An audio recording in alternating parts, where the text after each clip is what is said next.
Hello. Hi. Hi, I'm What's your name? Samaya. Samaya, nice to meet you. I'm Candace. Nice to meet you too. So my question for you is, statistics show that 60% of women who are murdered by their intimate partners, murdered by someone that they are in close relations with. That's according to the UN from 2023. Yeah. So how is it that, women are so valued, quote unquote, in the home, and yet that's the place where they're at the most danger? Okay, so I'm not sure what that has to do with the sexual revolution. Right, the sexual revolution. To the first claim. The sexual revolution gave. I'm happy to answer it. I'm just saying that, if you broaden that statistic, you Sure. are more likely in general just to be murdered by somebody you know. So, of course. But men are much less likely to be murdered by, their That's intimate not partners. true.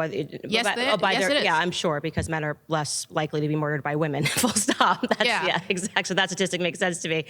I'm still not sure how this correlates to whether or not The the sexual revolution increased women's ability to leave the house, women's ability to control their own reproductive capabilities, women's ability to, control their own capacity within the workforce in regards to their own sexual capacity. So it is the very fact that the sexual revolution happened that made our access to the workplace much more, or just the public sphere in general, much more easy. So without the sexual revolution, women would be much more confined to the place where they're at the most danger. Isn't that true? So you think that, just so I'm trying to understand your argument here, you think that if we didn't have the sexual revolution, less women or more women would be murdered? Are you saying that women are More women would be murdered, for sure. Okay, I disagree with that.